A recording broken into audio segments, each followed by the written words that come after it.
Hello, welcome to Cinema Savvy, and welcome back to a brand new movie review. I'm Chris Garner, joined today with Naomi. There was a whole Hi. hey Naomi, there's been a kind of mix up with this because I know that George was originally going to see this movie as well this weekend. I think his plans fell through, so he's seeing it midweek now, and I don't know if Tate's even going to see this movie. Nevertheless, we promised you a review this weekend, and that's exactly what we're going to deliver. Naomi, you actually haven't seen this movie again, but it's kind of we do this when you jump on. Like it's usually when I've seen a movie, and I'm terrible when I'm on my own, so I like having someone to bounce off. And you've seen the trailers, you can ask questions to me about the movie. Yeah, hopefully we've had some video problems as well. Like it looks fine on my computer, but you've said that my video's been cutting out. So if anyone watches along on this live stream, please do let me know if the video cuts out. And I will try. I don't even know what I'm going to do if it does. Like I will hit buttons and flail my arms in the air, and Well, I hopefully can't something see will you happen. flail your arms now, so all I So see is this logo that says Cinema Savvy. it's the awesome audio experience I that can is see you Cinema now. Savvy. Awesome. Yay, I'm back apparently. So I'm going to be giving my review on Christopher Robin, which is the latest Disney live action adaptation based on Winnie the Pooh, of course, starring Ewan McGregor, Hayley Atwell, and a bunch of voice actors, most prominently Jim Cummings as Winnie the Pooh and Tigger. This was a movie. I'm going to have to go back to my reaction videos for this one because my thoughts on the trailer greatly changed from the teaser trailer to the very latest trailer that came out. The first teaser trailer came out, I thought it looked absolutely terrifying. The moment where Ewan McGregor takes his seat on the bench and then this very creepy voice just goes, Christopher Robin. And it's like this dead-eyed, like bedraggled looking muted Winnie the Pooh's just kind of looking at him like Five Nights from Freddy's. I thought it looked terrifying. It chilled me to the bone, and I didn't know what to think. The childhood whimsy of Winnie the Pooh was like turned into like a creepy Tim Burton-esque movie for me in that Can first you trailer. imagine if they did that though? Like if they actually did that, that would be kind of awesome. That it would be like Winnie the Pooh would have buttons for eyes, and like one would be hanging out, and like his stuffing would be like all threadbare and like coming out of him. I can imagine that right now. But a lot of people in the comments, you know, some of them hated what I said, some were, you know, respectfully disagreed and said, well, the original Winnie the Pooh bear, the actual real life one that belonged to A.A. Milne, was quite bedraggled and an old looking bear. So clearly they've kind of gone in that direction. They've gone for a more realistic adaptation depiction of the plushy characters that are like Tigger and Eeyore and everything like that. And I was like, okay, I guess I can kind of see what they're doing. The muted color palette as well, I thought, because we're introduced to Christopher Robin in this movie played by Ewan McGregor. At a later stage in his life, adulthood, the real world's kind of hit is in a job that he hates. He's, you know, work's keeping him away from his family. He's not living that sort of like childhood innocence that he used to. So it's like the cliche of the overworking father Yes. who needs to learn his childhood again. Yes, exactly. It's Hook, which, you know, Hook is a great movie. I love Hook, but it's kind of it's a trope that's kind of been done to death at this point. Absolutely. I will defend Hook by saying at least it does something different because it actually brings like the father into the story and has him experience it rather than having stuff happen to him. Yeah.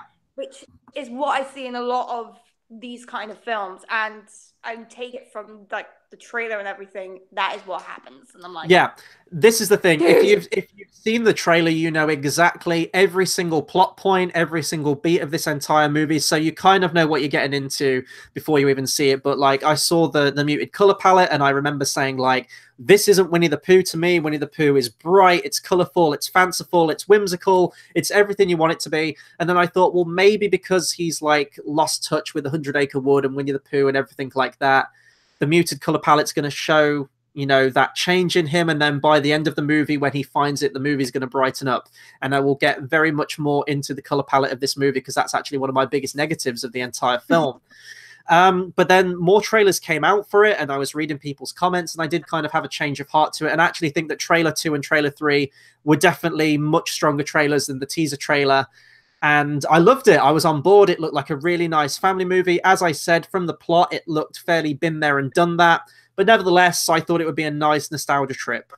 And I guess that's a good basis for my introduction before going into the rest of this movie with my review. As I don't know if I said this at the beginning, but this will be a review in two halves. First half will be spoiler free, although as I said, if you've seen the trailer, you pretty much know this movie, how it's going to go anyway. And then I'll move into some more spoiler stuff down the line. Yeah, so I don't know how we're going to start this thing. Do you have any questions to sort of fire at me, or? Well, at least I think with the color palette, as you said, I think that was more based off like A.A. Milne's actual, like, with the illustrations in this book. I think that's what they were trying to base it off on. But my big question is, with the movie, do they make any reference to A.A. Milne? And do they, like, feature him as a character or anything? Or is he just, like, this weird narrator that's not there? They don't make any mention of A. Milne. And actually, I should have said this at the start, like Christopher Robin, not to get confused with Goodbye Christopher Robin, which came out last year with Domhnall Gleeson and Margot Robbie, which was a movie based on the real life of A. Milne. There's a moment in this film where Christopher Robin is called into, to go to the war.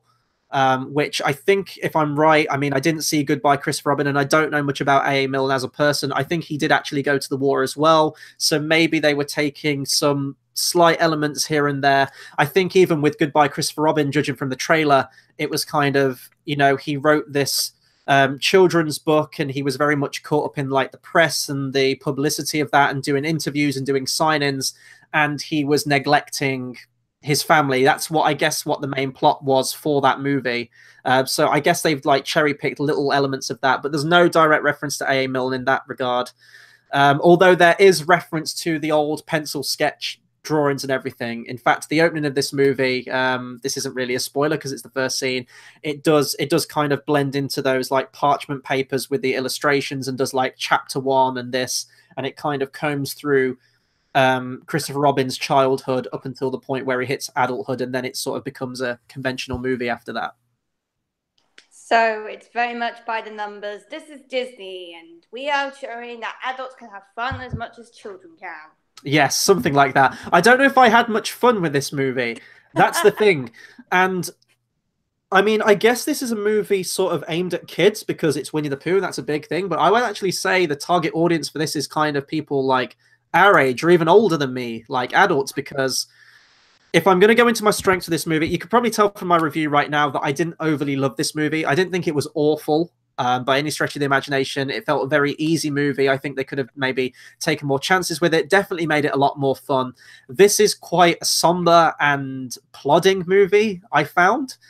And I think that's mostly down to the character they were going for with Christopher Robin. We spend a lot of time in this movie where they really just hammer home, like, this guy is just insufferable. He's so out of touch with his family. His daughter in one scene says, like, can you read me a bedtime story? And he picks up, like, a book that she's been revising for, like a deep history book. And it's just like, no person would act like this. And because you stay with that character of Christopher Robin for so long, it does make the film feel kind of laborious, and it kind of repeats beats. It's like, we get it. He's a downbeat dad. He's a terrible husband. He's a terrible father. He's a workaholic. We get it. But yeah, I just wanted it to be a little bit more fun. But the strongest things in this movie, if I'm going to go into it, there were moments of this movie that did kind of have those Toy Story 3 vibes with it, where it felt like... I mean, Toy Story 3, when that came out, I can't remember how old I was. I think I was just about to go to university or something like that, around about the same time that Andy was. So I connected with that movie, like, completely. That goodbye to childhood, that, remembering back, that reminiscing of your childhood. And there's moments in this movie that do that. And those moments are by far the strongest. I did find myself getting a little bit misty-eyed. Yes, I do have a soul in there somewhere. There's a very nice scene, which I actually posted on the social media link underneath the link saying that we were going live, where there's a scene where Christopher Robin is sat on the log next to Winnie the Pooh.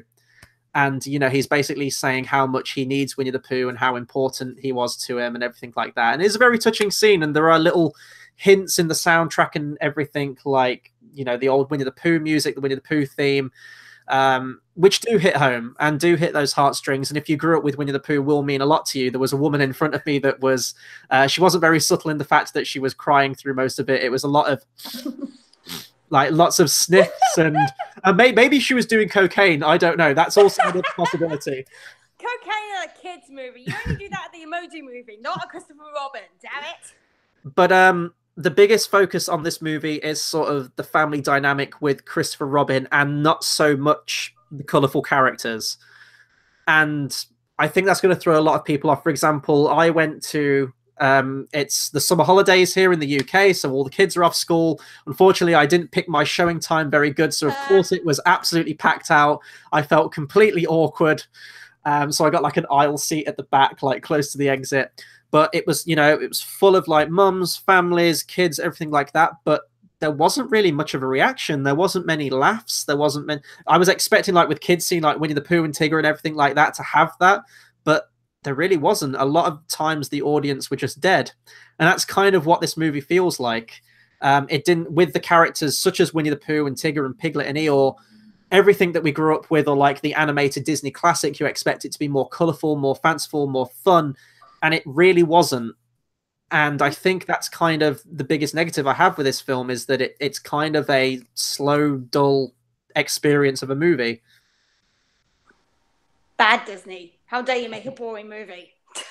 I mean, but this is what I can't come down like thunder on this movie. I really can't, because as I said, there are some scenes like that. I think the performances are great for the most part. Ewan McGregor's great as Christopher Robin. I really, really liked Hayley Atwell as his wife as well. You get some side characters as well. You get Mark Gatiss, who's kind of like the unofficial villain of this movie. He's the boss of the company who's exploiting his workers, and he wants Christopher Robin. They're cutting costs essentially at the company, and he shifts all the responsibility to Christopher Robin to basically work the numbers, fire loads of people so that the books measure up and they can recoup some of the cost, etc. It's your typical thing, and it's Mark Gatiss playing Mark Gatiss. You know, if you've seen him in BBC Sherlock as Mycroft, he kind of has fallen into the trap now where he tends to play the same character, unless you watch League of Gentlemen, in which case he plays many different characters. So as a whole, it's just kind of a standard movie, and maybe that's not a bad thing, but when I did see the trailers for this, like trailer 2, trailer 3, I was kind of expecting a lot more from it. A lot more fun, maybe to be whisked away to what I grew up with. So I don't know if a lot of kids are going to connect with this movie. I think maybe this will be one for adults, perhaps. Kids are going to go and see it because of the posters, because of the colourful characters on the posters, and because it's Winnie the Pooh. Because Winnie the Pooh is one of the most wholesome things ever created by man, and I stand by that. But whether this movie is as wholesome as it possibly could have been, I don't know. There are some scenes that do it very well, but I don't think those are like not equal to the sum of its parts. When it's all put together, it is quite a boring, dull movie, I found. Yeah, I mean, like you said, Winnie the Pooh is like one of the most wholesome things ever. If everybody can like, at least have some hatred to Mickey Mouse, but I don't think anyone can hate Winnie the Pooh. But it is interesting to me that you said that the cinema, which was packed full of kids who are very impressionable and can pretty much laugh at anything, were dead silent. Yeah. Which is a concern for me because, like I said, kids laugh at anything. They probably would laugh at Sherlock Gnomes. So I inwardly cringe every time someone gives the name of that movie. Yeah. Yeah, I mean, do you think it's one of the worst that this year has given, or no? It's not one of the worst by any stretch of the imagination. It's just I don't even know if I went into this movie with like ridiculously high expectations, because as I said, like I saw the trailer, I kind of knew what it was going to do anyway, but I just expected it to be possibly a little bit more fun than it was. I did want to get into like the actual characters of like Winnie the Pooh and everything like that. So as I said at the beginning, Jim Cummings returns to voice Winnie the Pooh and Tigger. Interestingly, originally Chris O'Dowd from the IT Crowd was originally going to play Tigger. I guess like I don't know if they were going to do like any motion capture on the face, because I remember when the early design came out for Tigger and you looked at a picture of Chris O'Dowd, you could kind of see like a similar like facial structure and everything like that. He was originally going to do the voice of Tigger, and I don't know if he did record his lines or anything like that, but they essentially got rid of him and replaced him with Jim Cummings as well. If you've got Jim Cummings doing the voice of Winnie the Pooh, I don't know why you don't just use him to do the voice of Tigger as well, because he has voiced both of those characters for years now. Obviously, he wasn't the original voice actor, but he's such like an iconic and, you know, huge proponent of voice acting. Like if you're going to give like your top 3 voice actors, Guy, if he's not number 1, like he's going to be in your top 3. And the voices are great. Like with Tigger, they do the whole wonderful thing about Tiggers again, which was very nice.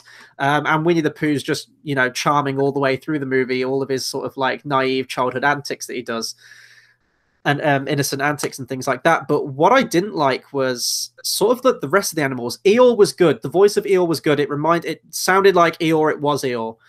I really didn't like the voice of Piglet. Piglet did not sound right. That did not sound like Piglet. And it's strange because it sounded like for most of the characters, they did try to, even if they got a new voice actor, they tried to match it in tone and intonation to the original voice actors. But Piglet was just way off. I don't know what they were thinking with Piglet. In all honesty, I would say that Winnie the Pooh, Tigger, and Eeyore are your main players in this movie.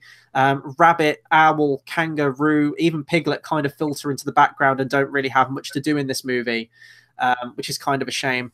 What's weird is that with like Winnie the Pooh and Tigger and Eeyore and Piglet, they kind of have this sort of fluffy quality to the animation around them. They look like plushies. They look like stuffed animals. But and the same with Kangaroo as well. But weirdly, Rabbit and Owl are done in like a really lifelike, you know, like the the marsh hare from Tim Burton's Alice in Wonderland, that kind of like mangy looking rabbit looking thing. Yeah. It looks like that. They look like realistic depictions of animals. They don't look like plushes, which was really weird if they were going with like the whole stuffed animal vibe. I don't know why they kind of dropped that. That's going to be like a nitpick that only I noticed, but it was still strange nonetheless. Peter Capaldi also does the voice of Rabbit, which didn't work for me. It didn't remind me of Rabbit or anything like that. So some strange choices with the voice acting for the characters, but obviously your main players, Winnie the Pooh, Tigger, and Eeyore, they're great. And as they are kind of front and center, then you can obviously like let that go a little bit, let it slide. That just seems really disappointing because I mean, you put all this hard work into making it to try and revive the nostalgia. We're definitely going on some weird nostalgia train at the moment. You try so hard to like recapture that youth that audiences have, and it kind of feels like a half-ass. Like you got all these like visually stunning things with like all these characters and a new chance to do something, and yet you go into absolute cliche. Yeah. And it's a shame as well. And I mean, the movie itself, like I talked about it being like boring and dull, but it's also boring and dull to look at. This is honestly one of the ugliest movies I have seen all year. I get what you're saying. Like they were trying to go for that period look of, you know, like the kind of sepia, very muted colors, quite desaturated, almost, as I said, like comparatively to like a Tim Burton movie. But when you get into the 100 Acre Wood, you've got to brighten that movie up. Like that could be, it could be like a Wizard of Oz thing, right? Like it's a black and white movie at the beginning of the film, and then as soon as she enters Oz, boom, color comes in, Technicolor, really, really vivid, very bright. And I think you could have done the same with this movie. I was waiting for that moment, that sense of like wonder where like the camera will pan like into the 100 Acre Wood, the music will kick in, and you're just filled with like that childhood like glory that you had as a kid. And you never really get that. Even when they get into the 100 Acre Wood, it's still a very muted and dreary film to look at. And I thought that was a huge missed opportunity. Like if I was to do a fan edit of this movie, if I got this movie on like Blu-ray or something and like put it into my editing suite, as soon as they get to the 100 Acre Wood, I would crank that saturation all the way up to the top. That is your moment. And they never took it. And it is like cinematically, it's not good to look at. This movie isn't worth rushing to the cinema to see this on a big screen. There are no moments like that. And I guess like with this movie, I don't know if you'd sort of put it in the same tier as like the other live action adaptations, because this isn't like a direct remake. This is a readaptation of Winnie the Pooh, I would say, still under the Disney title and obviously using the same voices with like Jim Cummings and everything like that. But this is kind of doing its own thing. This isn't like, you know, Jungle Book or Cinderella or Beauty and the Beast, where it is pretty much like a direct remake of that original Disney movie. But even with those other movies, there are moments in those that look absolutely stunning, even if I don't like the movie. And I mean, I haven't liked many of the live action adaptations that have come out before this. They look great. Cinematically, they look stunning. You know, they're pretty to look at. Didn't get anything of this movie. And as the story itself, as we said, it kind of cherry picks from a lot of stuff that we've seen. You've kind of got deadbeat dad that then rediscovers his childhood. We've seen that in Hook. And there's a lot of Paddington comparisons with this as well. Not just the fact that the main character is a bear, of course. Well, I guess you could say the main character in this movie is Christopher Robin, but you know what I mean. But there is that moment where Winnie the Pooh comes to London, and is interacting with people on the street, and it's like this crazy bear that's talking to people, like coming home and like trashing the shelves and everything like that, and Christopher Robin can't contain him. Very similar elements to family films that we've seen countless times, and probably done better in other movies as well. So yeah, I don't know if I have any more to say, really. I kind of feel like I'm repeating myself a little bit with it, but yeah, I mean, it's just disappointing to really kind of hear all that, because it was hyped up to the max. It's like, oh my gosh, this is like gonna take you back to having your childhood again with Winnie the Pooh, with like growing up with AAL. And I'm like, hearing this, it's like, just why would you even go through all this to give your audience something that they've seen before? yeah, it feels very easy from Disney. It feels like, it was like, okay, guys, like they're at the boardroom. It's like, okay, guys, we need to like get this like plot outline done for like Winnie the Pooh. Like, who's got any ideas? And they just sort of like threw it out. And it's like, okay, let's take an hour lunch, and they did it. That's what it feels like. It feels very slapped together, very easy. Which, it's going to make a lot of money. I'm sure this movie will make a lot of money, like especially in the opening weekend. It'll probably have a drop off the next couple of weeks once we get some more movies coming out, but I don't know. I wasn't even let down by it. It's kind of what you said. Like, I'm not angry. I'm just disappointed. Like, I walked, like, I'm quite thankful actually that I'm doing the review today, because if I'd have waited till next week, Wednesday, to do it with like George, chances are I probably wouldn't have remembered this movie. I honestly came out of this movie and I felt myself forgetting it almost instantly. The guy who, like, at the ticket booth, sort of like, because, I know all the guys there, I'm there pretty much every week. He said, like, what did you think of it?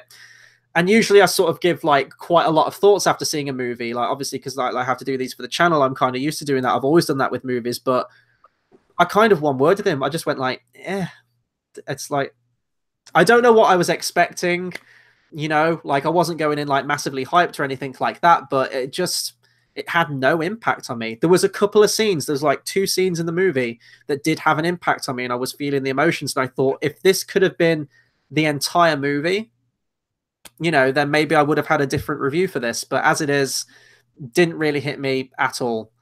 I guess that'll do it for spoiler free. I've got like a really like little thing to say in spoilers, and that's it. So yeah, that'll do it for my spoiler free thoughts on Christopher Robin. If you do want to see the movie and you haven't seen it yet, go see the movie, come back. I'm only going to go into spoilers like a little bit. It's not even going to spoil the movie for you all that much anyway. So, as I mentioned, like the entire like work-related plot of the movie is that Mark Gatiss is the son of this guy who owns a luggage company. They make like suitcases and stuff, and they're in the shits basically. They've got no money. They've got to fire a lot of the staff, and they're quite a prolific luggage company. Like, there's a name on it. Like, only the rich people can afford this kind of luggage. I don't know luggage, so I don't know if there's an equivalent nowadays. So he gives the task to Christopher Robin to basically, work the numbers to get from his department, get rid of as many people as possible to balance the books out. And he doesn't want to do it, and he's resistant. By the end of the movie, Christopher Robin goes to a boardroom, and there's the whole like switch up where he's rushing back with his papers, but the papers in his briefcase have been switched for like random like twigs and like fun things from the 100-Acre Wood. And Winnie the Pooh and crew have actually got his real papers and are trying to rush to get to him to deliver the papers for his meeting. And his solution really wouldn't work. It makes no business sense at all, the theory that Ewan McGregor poses at the end of this movie to save the company. So they mentioned at the start that obviously the wars happened. People aren't going on holiday. Like, if they haven't got PTSD, or, and the entire like generation's been wiped out or whatever, people just aren't going on holiday. They're not feeling it. So I was like, okay, this company's in the shit basically. No one's going on holiday. You're a luggage company. The solution at the end of the movie is to reduce the cost on all the luggage so that, the little people, the poorer people can go on holiday. And also to let every single one of his workers go on a paid holiday effective immediately. I'm like, okay. That was not whack. I'm like, so you've got no money. You're paying everyone to go on holiday, every single worker, and you're also lowering the cost of your product to people who will then suddenly go on holiday because the luggage is cheaper and not just because the horrific events that have happened in the war. But it's a kids movie, like it is whatever. And Christopher Robin saves the day, and the company survives, and he's happy in his job now, even though he's working the same job under Mark Gatiss, and he will be miserable right after the events of this movie, and probably go through another midlife crisis, and probably like drink himself into an early grave. This is why I can't write Disney movies, because that's what would happen in my Disney movie. Because we never find out what happens after Happily Ever After. Yeah, exactly. So that happens at the end. What else happens in this movie? That's kind of it, honestly, for spoilers. Like, there's this whole plot as well where his daughter's like trying to find acceptance. Like, Christopher Robin, when he was a kid, was shipped off to boarding school and he didn't want to go, but he had kind of an overbearing father, and then he finds himself becoming the same. She doesn't want to go to boarding school. She wants to stay where she is and kind of have fun and be a child and not get thrown into that rigid school system. So there's kind of that running theme. There's Hayley Atwell that is just in a completely loveless marriage and just hates him. And then by the end of it, they get together again. And that's it. That's your movie. That's all I can say for spoilers.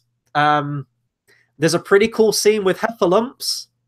Any woozles? No woozles. Well, they kind of say that Mark Gatiss's character is a woozle because he's a Weasley slimy guy. And oh god, what's his surname? They compare it. Giles Winslow, but they mistake like Winslow for Woozle. Like when Winnie the Pooh's talking about him, he keeps calling him a Woozle.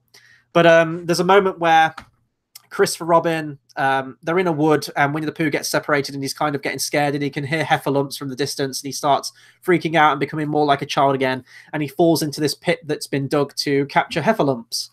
And it starts raining, and it starts filling up with water, and he goes under the water, and he sees like this weird, it's almost like the Dead Marshes scene from The Lord of the Rings, The Two Towers, where he sees like weird spectral things under the water, and there's like this kind of bubble spectral elephant that was actually really cool. I thought that was really creative how they did that, and I don't know if that's going to be a sort of CGI precursor, tester CGI footage for the eventual pink elephant sequence when we get to live action Dumbo next year. But yeah, that is literally all I can say on this movie. To sum up my thoughts, when it tries to be that moment of reflection, when it tries to do those Toy Story 3 things where it's Christopher Robin coming to terms with his childhood and having those nice tender moments with the characters like Winnie the Pooh, the movie absolutely shines, and it hits those emotional beats. And if you are in any way attached to the character of Winnie the Pooh, if you grew up with Winnie the Pooh, if you read the books, you will have that emotional connection to it. But they're very, very few and far between. There's a couple of scenes. They do the whole thing where Winnie the Pooh's in London and he's like, like a bumbling idiot kind of thing. And he's getting Ewan McGregor into like loads of shenanigans. We've seen it in loads of movies, though. I guess like if you like Winnie the Pooh, you're going to find some enjoyment in that because you like the character of Winnie the Pooh. But it just felt like a movie that I'd seen done 100 times before in other family movies and done better in those movies. The rest of the movie is kind of a laborious slog, and it wasn't fun. Like, I think with a Winnie the Pooh movie, you could have still hit those beats. You still could have had those like moments of nostalgia and everything like that. But I just wanted to be a little bit more fun, and it wasn't. And I think the color palette really hurt that for me. It's kind of a very dull. It almost feels like a made-for-TV movie, probably just with like a higher effects budget for like the characters. Not to say a made-for-TV movie is bad or anything like that, but I think with the driving force with Disney behind this movie. And with like the talent you had on board for it, I think you could have done something a lot more. It felt like a very easy option for them. And I'm not going to remember this movie. Like, honestly, this summer's been terrible. Like, we were talking before we went live. We were trying to think of movies that we liked this year, and it's really tough. Like, for me, I've got Avengers Infinity War. I probably have a couple of other ones as well. I've seen so many movies this year, I'd need to go back through the ones I've seen. But certainly for the summer, like, Solo, I didn't like. What else have we had? Jurassic World Fallen Kingdom, Incredibles 2, this. It's like every movie that's come out, certainly like every big blockbuster or whatever, like big tentpole movie just hasn't done it for me this year. But yeah, I feel this review's been almost as miserable as the experience of watching Christopher Robin was. Well, I'm sure you can emulate that feeling with the viewers. So basically, we're just supposed to just stick with the animated film with many adventures of Winnie the Pooh. Yes, absolutely. And you know what? I even liked some of the spin-offs they did, like the Tigger movie. I thought was absolutely charming. And you know what? I bought this guy in on the reaction video, but like I am doing the review for Christopher Robin, and who knows when I'm going to get this chance. I still love Tigger. Tigger's still great. I told Who the doesn't story. love Tigger? I told the story on the reaction video, but I won this in a crane machine, and it was like the happiest day of my life. I became like a child again when I won this thing. I still love Tigger. Tigger's great in the movie. He's great in this movie. But yeah, I don't know if it's a case of maybe I am becoming like Christopher Robin. I was given the name Christopher by my mum purely based on the character of Christopher Robin because she liked the name from the character of Christopher Robin. I don't know. Like there was some moments in this movie where they say like you're becoming like really kind of bitter and like you've lost that childhood innocence. I was like, I almost cried at the Beauty and the Beast live action trailer when that first came out. Like I still have that childhood innocence. Like, you know, I don't know. It really didn't have as much of an impact on me. Only in a couple of scenes, and that's quite a shame, I thought. But yeah, I've said everything. Do you have anything else to say at all? Like, you haven't seen the movie, but like, will you stay away from this movie? Are you still interested in seeing it, or? Oh, bother. Oh, that's all I have to say. Oh.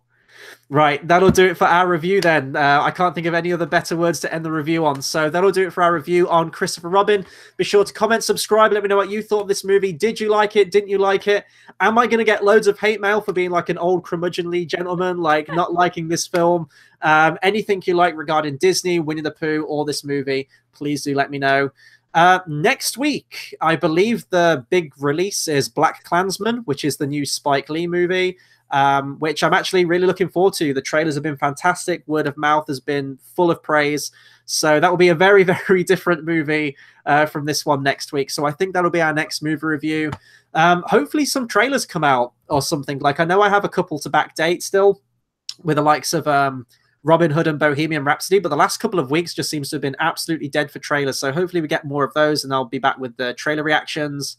We're still going to be around. I know we haven't been pumping out content as regularly as we used to, but it's kind of, we pick and choose with what comes out. And if it's, you know, a dead couple of weeks, that's when we tend to slow down on the channel. But if you've just discovered us through this video and you are a movie fan and you do want to see more movie reviews, trailer reactions, everything that goes along with it, do hit the subscribe button, hit the bell icon as well so you get a notification every time we go live. All of our reviews and stuff tend to be live streams, and we don't usually announce when they're going live. So that's the best way to keep update with them all.